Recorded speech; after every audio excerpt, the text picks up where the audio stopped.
Great, we are recording. Hello, everybody. My name is Sarah Kroger. I want to welcome you to our Challenger Zoom on Sunday night. We were talking just a minute ago that I was traveling for a funeral actually earlier this week. So I feel like I've had 4 weekends in a row because we traveled in the middle of the week. And so feeling like saying that it's Sunday night feels weird because I feel like it should be like next Thursday already. So welcome to our Zoom call. I see a lot of faces that I recognize, but not everybody. The beauty of this team is that we run lots of different challenge groups, and on Sunday nights you get to hear from different people. So I might be in a challenge group with you, or I might not be, and I'm glad that you're here. I'm going to talk a little bit about something before we dive into the content of the call, but I want you to get some paper and a pencil, or a pen or a marker or whatever. Like if you're like Kelly Brown or a Kelly Brown wannabe, you've got like colorful pens and stuff like that, because that's my goal in life, is to grow up and be Kelly Brown. I want to tell you that tonight you will get as much out of this as you put into it. And if you are doing something else and listening, that is your prerogative, because your time is your time and how you get to spend it is up to you.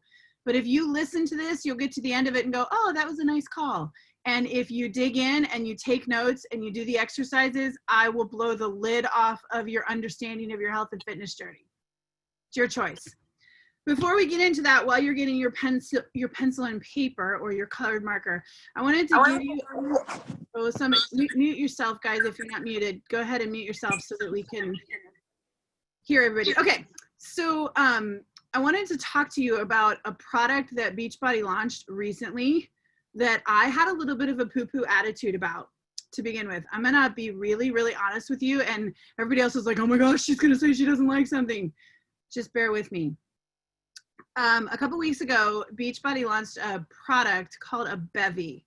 There were 2 flavors of it, and it is a little thing that you can add to your water and change the flavor of it. And one of the things that I had heard about it was that the goal was, it had some calories in it and it had some other things in it, but minimal. And it was to help you curb evening cravings. And they called it a tea to help you curb evening cravings. And I was like, dude, when I am craving things in the evening, it isn't tea. Like, that is not my stumbling block. I don't go, oh gosh, it's 9 o'clock and what I wouldn't give for a cup of tea. Like, that's really not how I operate. And so I was kind of like, I've been a coach for like 5 years, and I have yet to see something they came out with that I didn't like and see the value of. And I don't know, like, I don't get it. Maybe there's a demographic out there who has a whole different set of cravings from what I do. But I took the credibility of the company and dug into a little bit and looked at some of the ingredients. I tried one at someone else's house, and it was a very different experience for me than I thought it was going to be. And I, first of all, liked it. I liked the flavor of it. I did a little bit of research into some of the ingredients, and frankly, I'll tell you, brewers use one of the ingredients, which is a killer ingredient. It's literally one of the things that they tell you to put in your food for your milk supply. I'm not a doctor, but I've nursed 6 children for the course of 13 and a half years. So I've done a lot of breastfeeding. And it was something that I ordered particularly for my husband, because he basically treats drinking water like you're murdering him.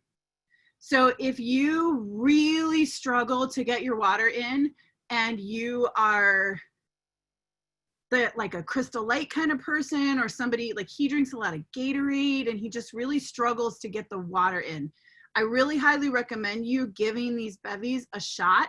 Get a box. I love that it has a huge number of pouches in each box, because it's not like just 20 or something. I think this got like 40 in a box. It really is a substantial amount. And it's something that will flavor your water in not a funky, artificial way, and might be an encouragement. I will tell you, it says on the package to mix it in like 8 ounces of water. And I know that there are some people who have. I just put it in like, actually, it was at Kelly's houses, and I was drinking out of a bottle that was 40 ounces, and I just put one in that, and I thought it tasted great. So I really want to put in a plug for that, because I had to eat a little bit of crow. I was like, I don't get it. I don't understand what role this would serve in my life. But because I was willing to take the benefit of the doubt road, and listen to a company that I believe is quality and always has a need that they're meeting, I was willing to give it a shot. So that's my little plug for the night. There are so many products that Beachbody offers that when you're first getting started, your coach is not going to give you 25 things that you need to try because that's too overwhelming. But if you're somebody who struggles with cravings in the evening and think that this would help, or if you struggle to get your water in, I would recommend considering getting a box of it. One last plug for it though, always, and honestly, I don't even know if this is true for bevies, but for anything that you do, get it on auto ship because it saves you on shipping. Even if you have to change it or cancel it or modify the shipping of it later, it's worth it because it saves you money in the short term. Okay, everybody got their pencil? Write this down at the top of your paper. The first step to mastery is making a decision. The first step to mastery is making a decision. I don't care what it's mastery of. I mean, we're in the health and fitness world right now. We're talking about your health, your food, your movement, your body, all of those kinds of things. That's going to be the bent of the night, but it applies to anything. The first step for mastery is making a decision. How many of you, and I know a lot of you, but I don't know all of you, so this is true whether you are a first-time challenger or you've been doing this for years. How many of you were nervous to start your first challenge group because you were afraid of failing? If you didn't raise your hand, you might be lying about other things too. I want to show you something, and I was trying to figure out how to do it, so I'm just going to try to do it in the air with my finger, and hopefully you get the visual of it. If you don't start, you're 100% shot at failing. And you're all here, so you all at least agreed to start, right? And I don't know how long everybody has been doing it, how many programs you've done, how many challenge groups you've done, and it doesn't matter. You know, if you don't start, if your concern is failing, if you don't start, you're 100% guaranteed to fail. But the second thing that you need to keep in mind, and this is the part I'm going to try to illustrate for you, is that even a failure is higher than when you started, right? So if you started here and you joined a challenge group, that elevates you, right? You start doing a meal plan and you do great. But then listen, a holiday hits and you dip down a little bit. But you're higher than where you started. And you decide, all right, I'm digging back in. You've made the decision to dig back in. And you made the decision to try a new thing. You're going to try these bevies. And you're going to see what all the fuss is about. But then there's a birthday and you fall face first into all the leftover chocolate cake and you go down a little bit. And then you dig back in and you check into your challenge group. And do you see, even when you fail, school starts and that sucks because you have no idea how it's going to go and it's all going to change 5 minutes in anyway. But then you say, you know what, I'm going to take myself off the back burner because that's where things get forgotten and they burn. And you make that decision and you go up. Do you see? I know it's kind of hard to see that my one hand is higher than my other with 3 or 4 failures, right? Success is not the absence of failure. It's the concept of understanding that you are further just by deciding to be on the call tonight. You are ahead of where you started the day. No matter what happens tomorrow, you're ahead of where you started the day. No matter what happens 3 weeks in, right? I did some traveling. So my last week I've been doing MBF, muscle burns fat. This was supposed to be my third, well, it was not supposed to be. It was my third week and I had some travel days and I had a funeral the one day and I didn't work out that day. And there were a couple of days that I didn't work out. But that's not a failure. That's just a piece of the journey. But you guys, that was my 4th program of the year. And I'm doing it again tomorrow, right? So in 2020, I've completed 4 programs. And I still have, I don't know how many months are left, 5 months left in the year.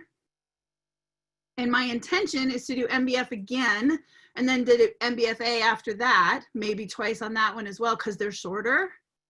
And I have a plan for continuing. So shoot, I could, depending on how it works, I could be at 8 to 10 programs by the end of the year.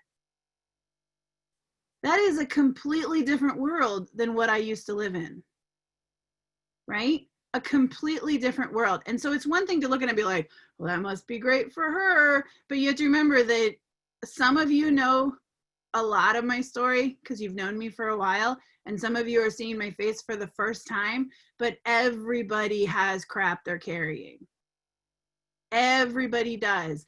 And the only thing that happens when you look at somebody and go, well, that must be nice, is you're cutting yourself off. Because remember, the first step of mastery is making a decision. You make a decision to succeed, to join, to change. And getting caught up in what someone else is doing or hasn't done, if you can let it fuel your fire, or you can let it cut yourself off at the knees. Okay?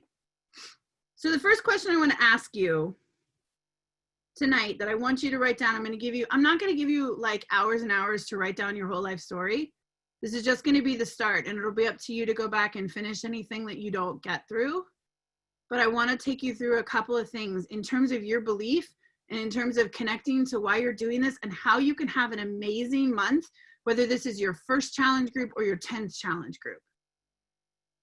I want to ask you, what do you believe about yourself physically? For me, one short piece of my journey is that I have 3 ruptured discs in my lower back. And I've had 2 ruptured discs in my lower back, and I've had surgery 3 times on them. I started when I was 11. I was told that I wasn't allowed to swim. I was a competitive swimmer in junior high and high school. And by the time I was having my 2nd surgery, they were telling me I wasn't allowed to swim or play soccer anymore. I would never run. And if I ever decided to have children, mind you, I was 13. If I ever decided to have children, I would probably end up in a wheelchair because I wouldn't be able to walk when I was pregnant. I have 6 children. The only time I've ever been in a wheelchair was one time that my mom took me to the zoo after one of my surgeries. And if you've ever been to Cincinnati, like everything at the zoo is uphill. It doesn't matter where you go. Like every animal is uphill from the last animal at the zoo. It's the strangest phenomenon. My mom's like, I'm never taking you to the zoo again. It's a great place to go to work out, but she didn't think so. The other belief that I had about myself physically is that, like I said, I have 6 kids. And I have a lot of physical issues that I deal with. And I have a lot of autoimmune diseases that I deal with that really have a huge trigger with food and stress. And one of the beliefs that I had was that I could start taking care of myself once I was finished having babies. So once I made all of the people, I could then take care of myself. Because it was not something that could be done while I was pregnant. So what is it that you believe about yourself physically? And I want you to write it down. I promise I won't make you share if you don't want to. So you can really be honest.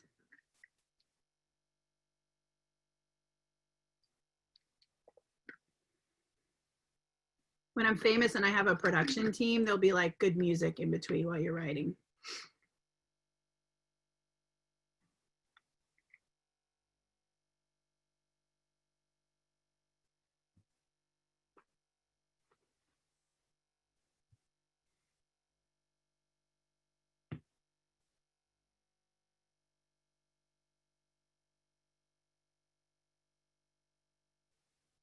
Yeah, what do you believe about yourself physically?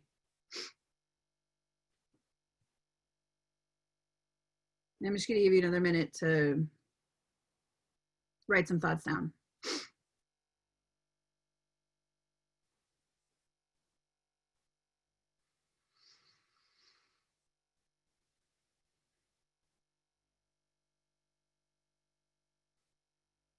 You can stare at me dancing awkwardly, or you can write some things down.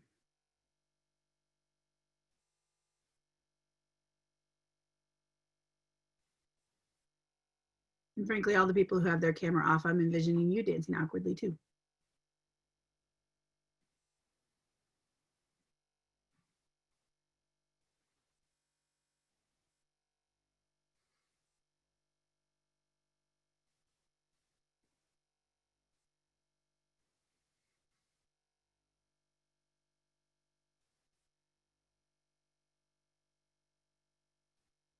Okay. The next question that's a follow-up to that is I want to ask you, what has it cost you to this point to believe that? And it could be a positive or negative thing. The majority of people, when you ask that question, don't come up with like all their accolades.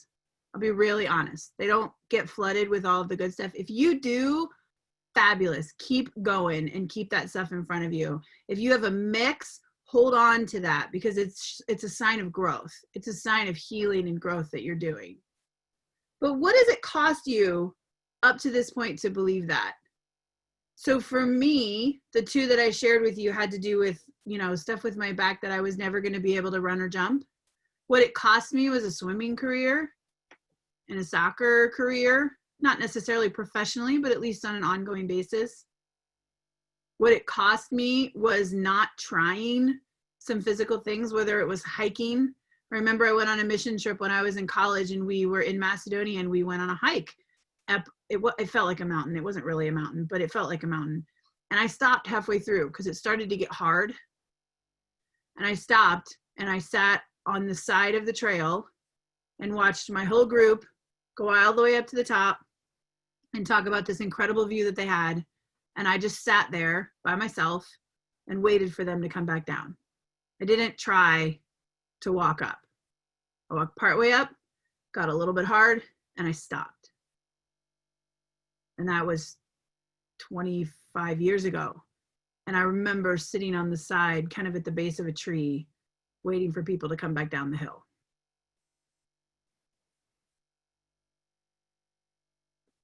In terms of the, you know, my weight loss and my more recent physical journey, when I was thinking I would have all the babies and then I would take care of myself, frankly, my body started to fail. And I got to the point where I didn't think I was going to be able to have any more babies. And it cost me progress. I made more progress in my physical journey during my 6th pregnancy than I had all of the years leading up to it.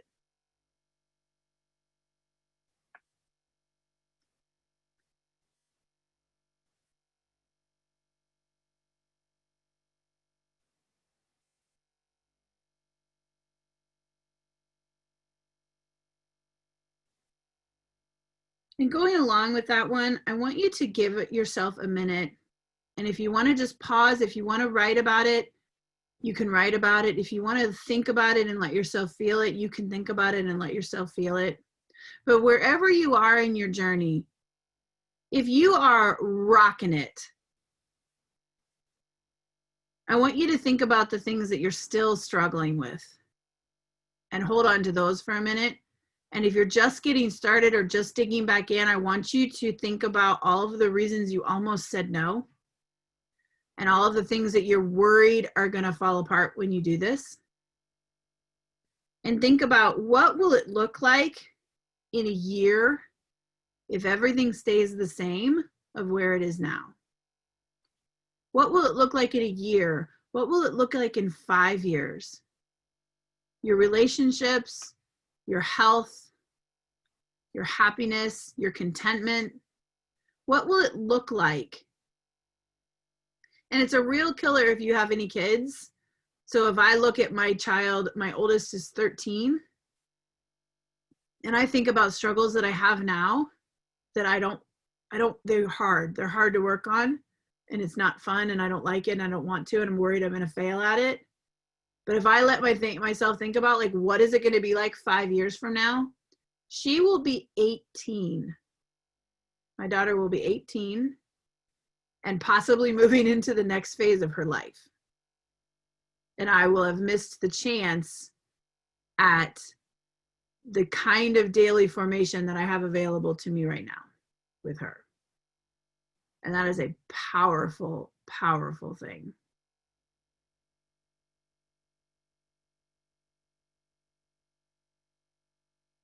And even if it stings a little bit, let yourself think about, what will it be like in a year or 5 years if nothing changes?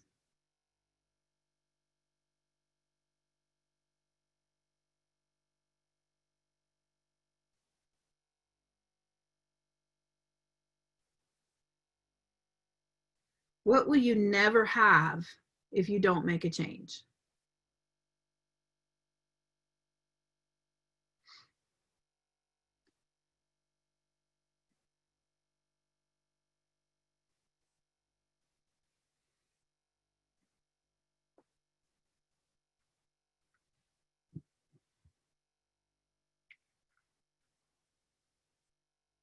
I love how much you guys are sharing in the comments. Like, it really is such powerful stuff when you stop and look at it.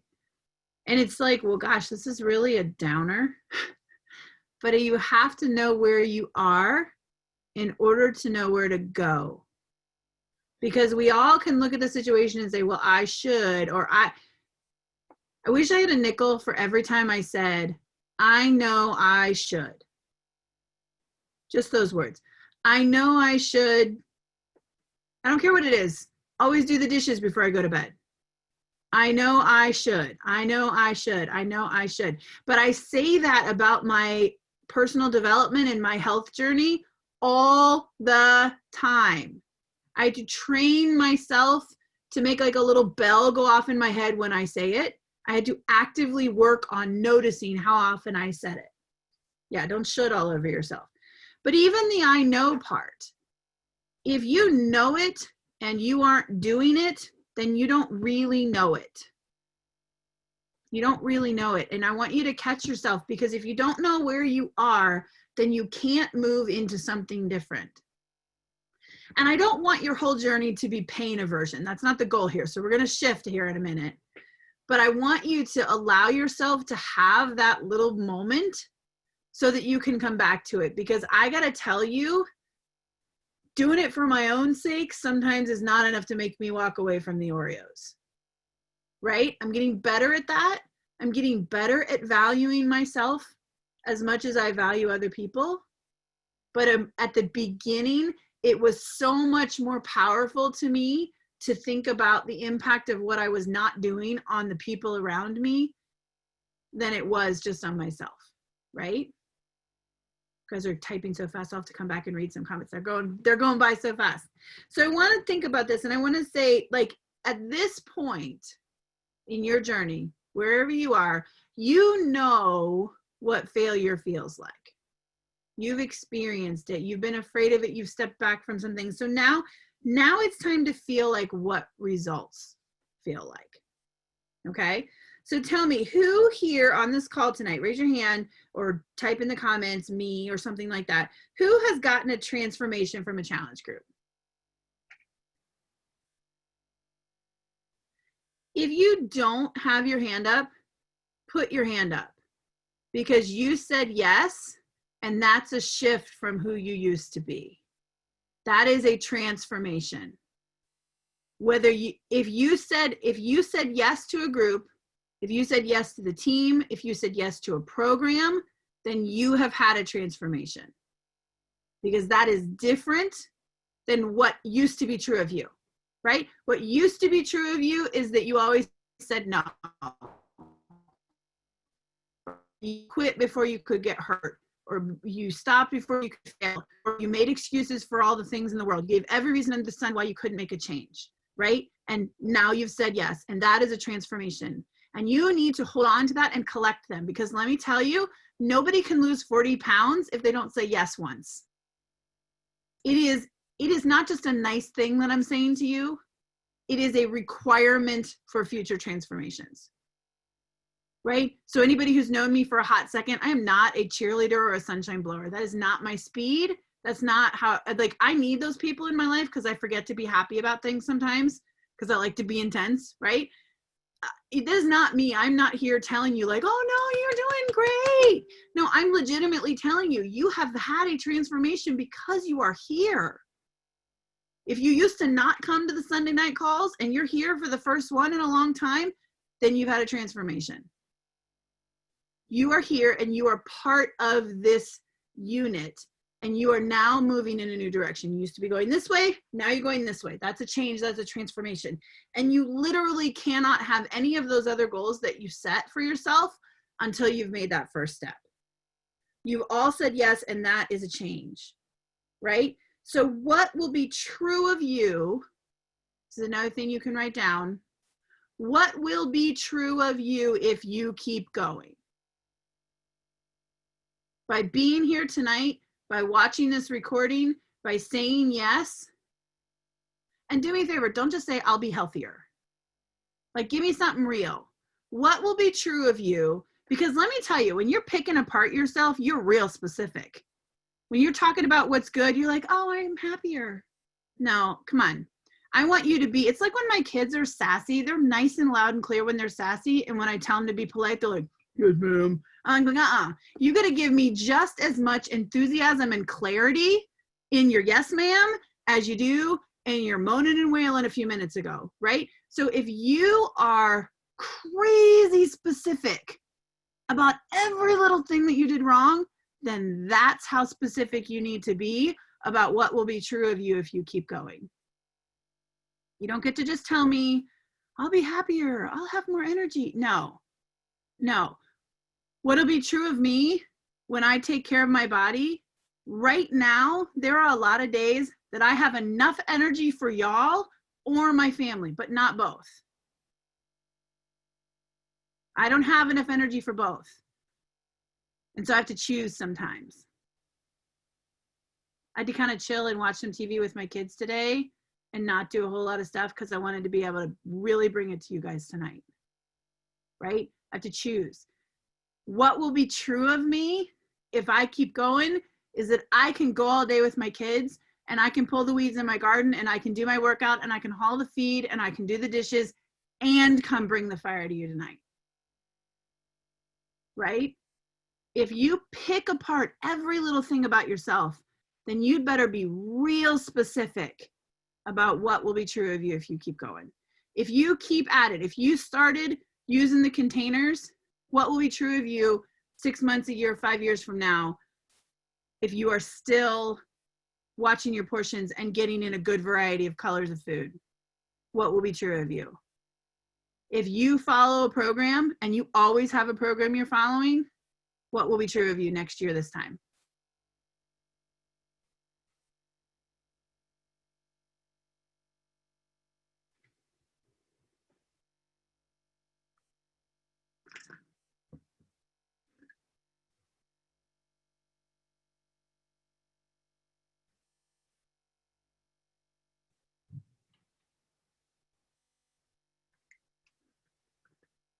What will it look like when your kids follow your example? Because one thing I talk about a lot is that being part of this team has changed the entire culture of my family. And when I hear my kids talk, but what's different about them is talking about their favorite food. My 11-year-old says her favorite food is salad when people ask her, and they think she's like kidding. And like my 7-year-old and my 5-year-old got into a fight, which is not a great example, but they were fighting about who got to have the last slice of the tomato that we pulled out of our garden. I think my 5-year-old would live on tomatoes if I would let her. Because if I get like those little, you know, those packages that have the little colorful tomatoes in them, she asked if she could hold one on the way home from the grocery store a while back. And she just like ate the whole thing on the way home. The things that my children choose to eat is very different than what I would have chosen to eat. And my younger ones and what they will choose is very different than what my older ones would choose when they were the same age. When we travel and we eat a bunch of junk while we're traveling, because sometimes that's convenience, it's snacks or drive-thrus or whatnot, they get to the end of it and they're like, can we just have some real food, please? Like, we just don't like the way we don't like the way we feel when we eat too much of that. They recognize the impact of what they eat on how they feel, not on how they look, because they're kids. They haven't had enough life experience for that yet, but on how they feel.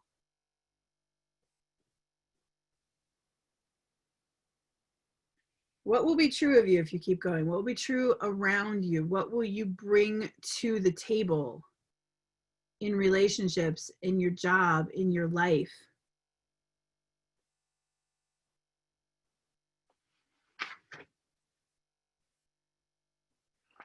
And I want to talk to you a little bit about just some perspective, right? And how to make a shift. Because it is true that you cannot eat a plate of broccoli and lose 40 pounds. As much as I try, I cannot have one good, like, don't you have those days where you're like, I was so on it and everything was amazing. And I did my workout and I ate all the right things and I did all my journaling and I was happy and I didn't kill anybody and like I did all my stuff. And then the next day and you're like, I didn't lose 20 pounds? Like, come on. I'm 42 years old and I know that that's not the case, but I still have that moment of disappointment when I'm like, that I was so on yesterday, right? So I know that it takes time. We all know that if you plant a garden and you put your seeds down and you come back in 3 days and nothing has happened, and you're like, I guess that didn't work, right? We all know that it takes time. So we all know, there's that word again, we know it takes time, right? But I'm going to give you something that you can do instantly. I want to tell you something you can do instantly. Because we all came into the new month, the new challenge group, all of it with fitness goals in our head, right? I want to lose this much weight. I want to do this program. I want to do this many push-ups on my toes. I want to whatever. If you're doing 2B mindset, you want to shift your feelings about good versus bad. You want to keep 2 hands on the wheel and drink your water and all that kind of stuff. Like I want to drink, 100 ounces of water a day. I want to have a cute little Nalgene bottle with a little smiley face inside of it. Whatever it is that your goal is, okay? You have that fitness goal. And there's a gap between where you are now and where you want to be. And we all know that. God willing, you're doing the things that put you in that direction to shorten the gap, right? And you're moving towards that goal. But goals are funny because they kind of tend to move. They don't stay in one place. It's like trying to hit a moving target sometimes. But I want to tell you something that you can do right now that shifts it, okay? That goal in your head, that person who you will be when you hit that goal, the person who already has what you want, how would she handle the quarantine?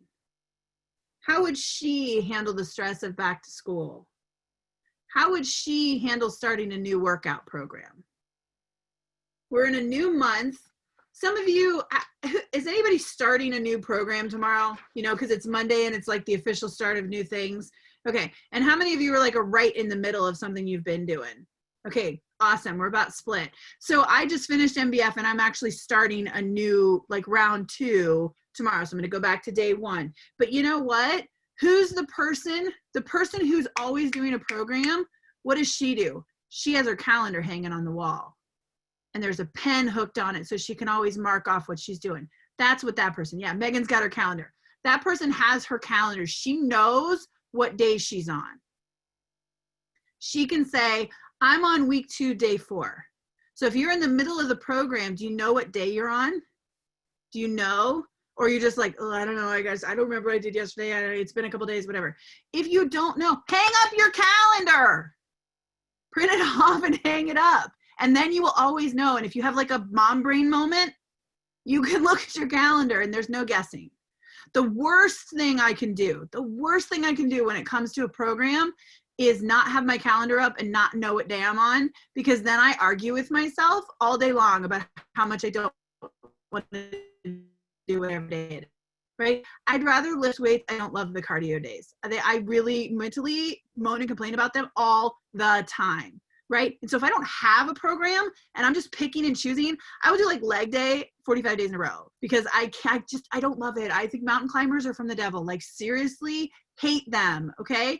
I'm not going to do them. I'm going to skip that part, whatever. Yeah, I've got several. I just keep hanging them over top of each other, except this one's kind of smaller. So it looks weird. It was nice when I had a bigger, like my Transform 21 is hanging up and the Morning Meltdown 100 one was bigger than that. And then like the 10 rounds is kind of a decent size one too. So I had to take them all down. I feel like 17. It's like wallpaper, when people just would wallpaper over the old stuff instead of taking it down. That's kind of where I am. Always have a program. And if you're starting with nutrition, same thing. Print it off. If there's not a calendar that comes with the program, talk to your coach, because enough of us have made a calendar for which videos to watch when for things that you can get it. And then you can have a calendar and know what day you're on. Because then there's no arguing with yourself. There's no saying I'll do it tomorrow. This is my day. This is what I'm doing. And now I'm going to do it. Right? That's the person who's successful at this. That's what she does. So if I think, what are my goals?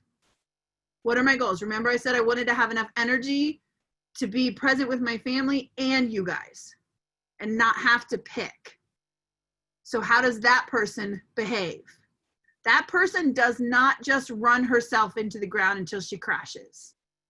That is not how that person behaves, because that doesn't end well. Ask me how I know. Okay.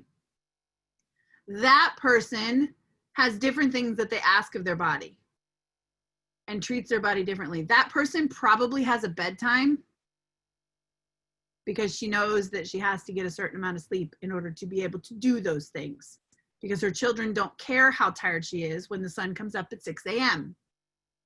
Okay. That person has learned that she has to get up before her children, even if it's only like 5 or 10 minutes. Because I'll be really honest with you guys, there are times that I sleep in and I let my kids come in and snuggle in the morning, and it's really fabulous, and I've worked on this. So it sometimes is okay now and I can prepare myself for it. But I was noticing that my first thought when I heard feet on the stairs coming down in the morning, because our bedroom's on the main floor and the kids are upstairs. So I'd hear feet coming down, and my first thought of my children's feet hitting the floor was disappointment. And I didn't want my first thought of my children every morning to be disappointment. Do you have to get up at 5 o'clock? No, I don't get up at 5 o'clock. I don't care what time you get up. You have to decide. Jen's a 5 o'clock person now, right? I have had seasons of 5 o'clock, and honestly, I know I need to get back there. And that's something I need to get back to, right? But I also know if I burn the candle at both ends, I crash hard to the tune of 3 months to recover. That was the lesson I learned last year. Because as much as I wish it wasn't the case, my autoimmune diseases have a physical toll on my body. They really do. But who do I want to be? If I want to be the 5 o'clock person, the person who is a 5 a.m. club and has autoimmune diseases, what does she do? She goes to bed, right? She drinks her water, she doesn't eat ding dongs, and she goes to bed. My husband bought a box of ding dongs. I could have beaten his. I was like, are you freaking kidding me? Like, he hasn't done that in a long time. I don't know. He had an 80s moment and he came home with this, and I'm like, are you freaking kidding me? And I had one and I survived, because food is not bad except maybe ding dongs. But you know what? It didn't serve me, right? It didn't serve me. And now they're gone, and we can move on.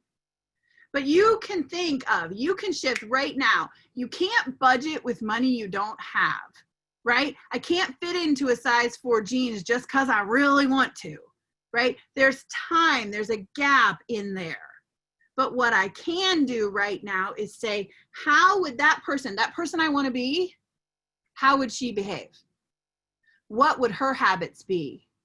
What would she read? What would she watch? What would her relationship with TikTok be? For the record, I'm not telling you have to go to bed at 10 o'clock and get up at 5 a.m. I don't care, because it's not my journey. I have 6 kids and goats that need to be milked and a body that likes to attack itself. I have to go to bed. But I want to ask you, people who are night owls, be real honest with yourself. Are you truly productive between 11 p.m. and 2 a.m.? Or are you sunk into the couch, fighting your cravings, watching social media or mindless television? If you are truly productive, I have run into people who do writing late at night.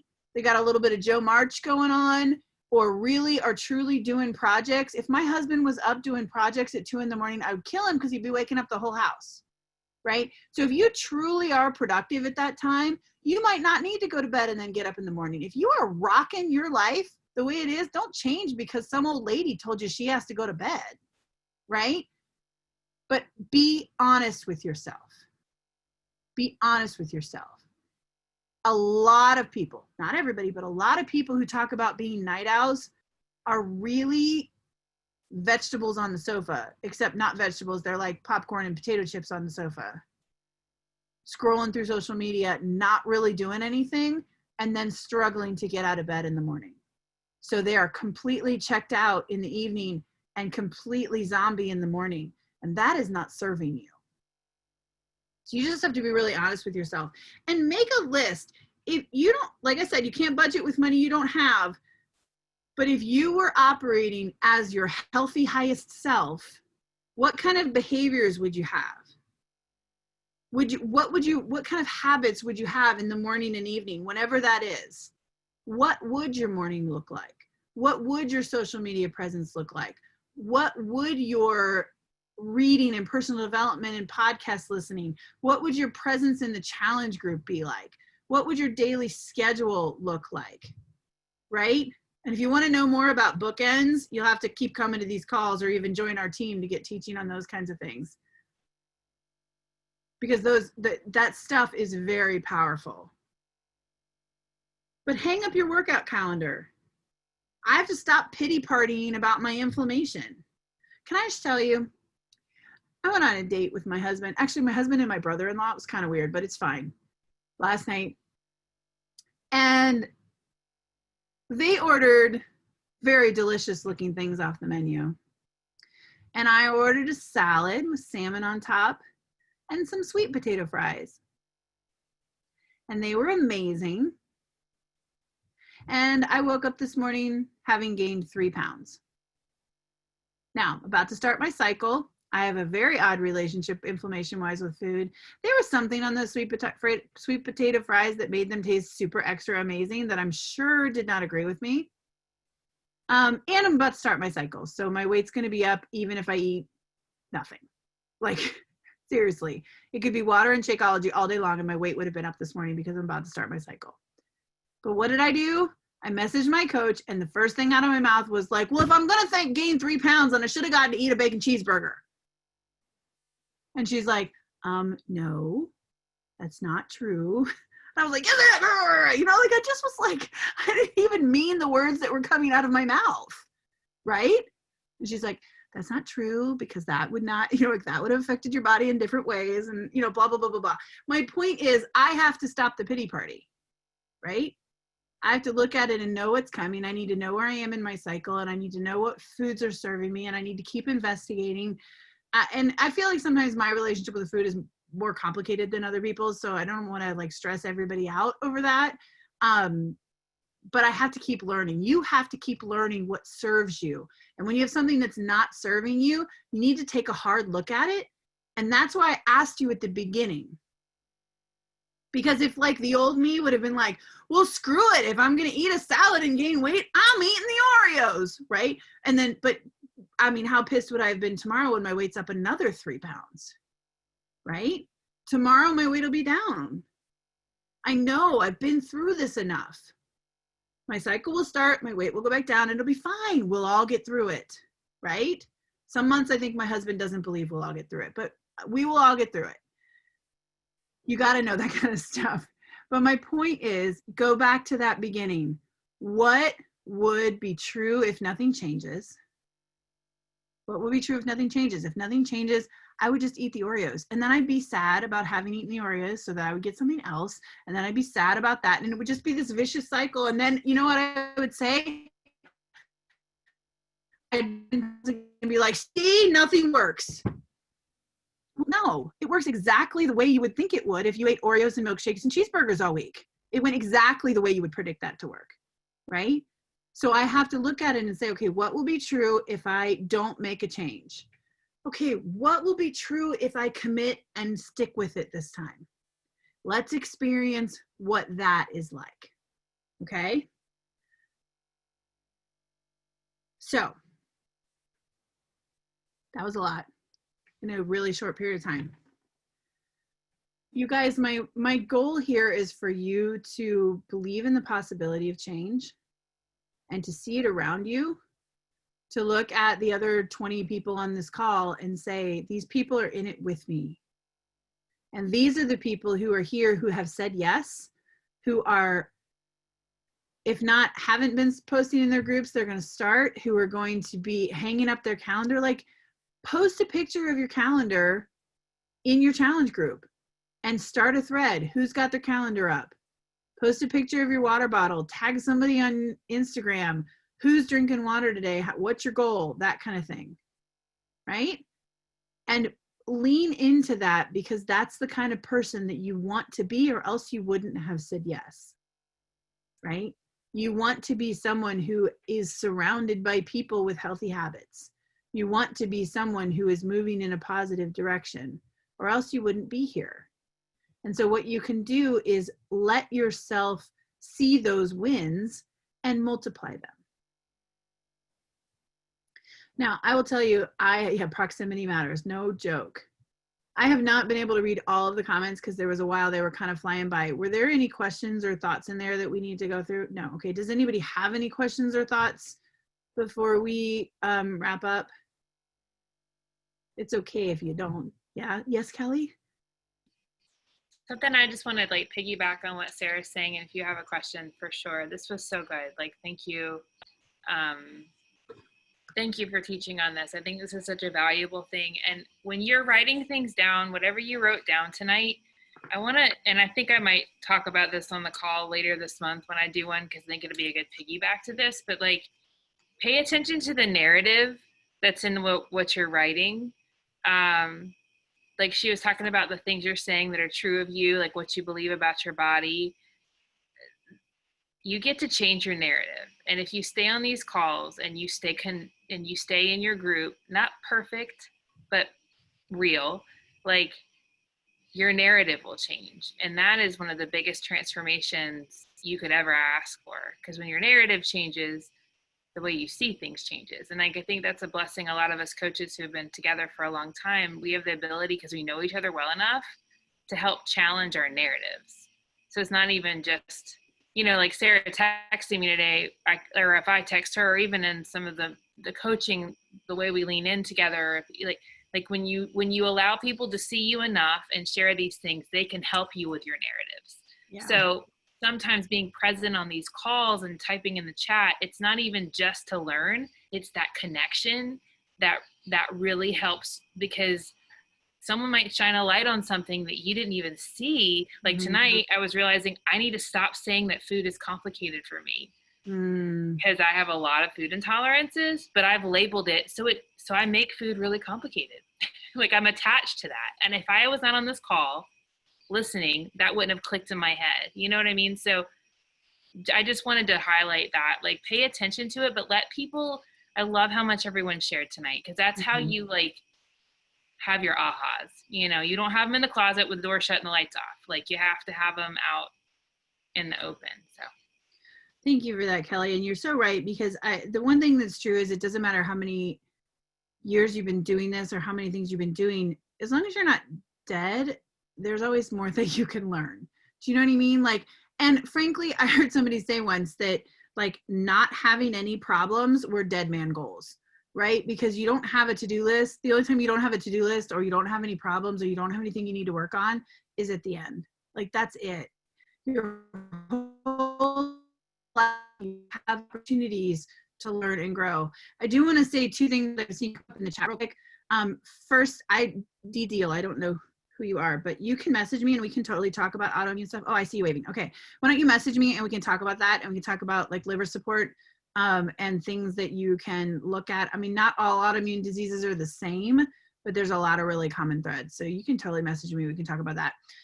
Excellent. I see that. The other thing I would say is up a little bit, Violet talking about, it says working night shift, that caffeine and pop is the worst. I usually drink 1 can, but it still doesn't help.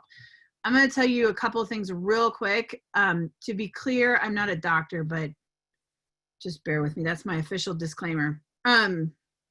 Caffeine dependency can lead to adrenal failure really easily, especially when you are so exhausted and you feel like you just can't keep up without it. If you feel like you need a cup of coffee to make your cup of coffee, that should be like a, whoo, like a warning to you, which doesn't mean that you can't have it. It just means that you need to be aware of it. But a couple of things that you can do, 3 things in particular that give you a more authentic source of energy, as well as a more lasting, like less likely to crash kind of source of energy, has to do with movement. So particularly just standing and stretching and taking super deep breaths. And if you breathe in for 6, hold for 24, and exhale for 12, and you do that, so 6, 24, and 12, that really gets energizing in the moment in your body. And you can do that periodically throughout the day. And standing and stretching will really like get your blood flowing and get your, a boost of energy. Hydration is a huge one. That you have to make sure that you're really drinking enough water, and that you might want to make sure that you've got some electrolytes. Again, it sounds like a commercial, but Hydrate is a really excellent thing that Beachbody puts out. It's the electrolytes like Gatorade without basically being soda. Gatorade is just soda. It's got the same sugars in it that Coke does, right? So, and the same types of sugars like high fructose corn syrup. So Energize is a good one, but even if you put just a little bit of quality salt, like mineral sea salt in your water, just a pinch of it, it tastes kind of funny, but it gives you the electrolytes. And then the last piece is that protein plus quality carbs with some fat is lasting energy. But it's gotta be quality carbs. It can't be Skittles, right? So it's gotta be like a sweet potato or something like that. But if you can do like, honestly, avocado with some rice and some coconut oil and a peach is a phenomenal thing that I have sometimes, because that's it's like a complex carbohydrate, and the sugar from the fruit has some fiber in it, and you get the fat from the avocado. You can put some pumpkin seeds on it for the protein, and it's a really high quality thing that it kind of is good cold too, so it doesn't have to necessarily stay hot. But protein plus quality carbohydrates is lasting energy, not a quick shot that you crash from. So I just saw that question. And Energize is great. I don't want to, like, one of the people, like somebody said in the comments, Angela said something about Energize. I have done that, and there's nothing wrong with that, but I also try not to have lots of extra Energize either. I don't want to be like 3 and 4 scoops of Energize over the course of the day either. But there are times that I've had it if I needed a little bit of a pick-me-up. So, and then if you ever have any questions, you guys, like, I'm happy to chat with you about whatever it is that you want, but your coach has an amazing amount of resources available to them as well. So, all right. Kelly, are you closing or am I?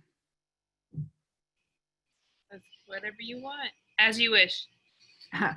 See, that's a dangerous thing to say. All right, ladies, let's pray. Lord, thank you so much. You are so good. You are so good. You bring good in everything. You are the source of our joy and the source of our peace.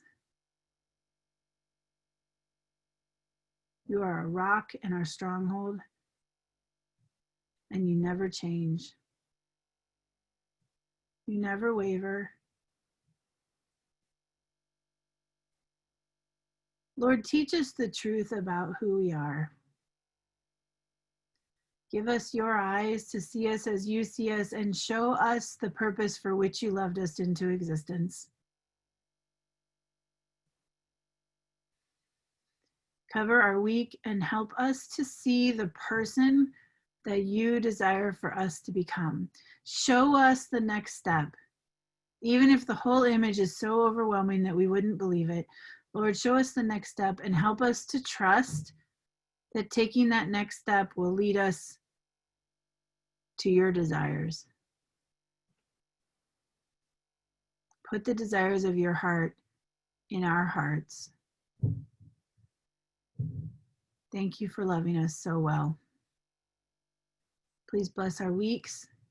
Help us to lean in and grow as a community so that we can bring glory to you through the accomplishments of our goals. We love you, Jesus. Amen. Have a great week, you guys. Thank you, everybody. I will get the recording up ASAP too. Awesome. Thanks, Kelly. Have a good night, guys.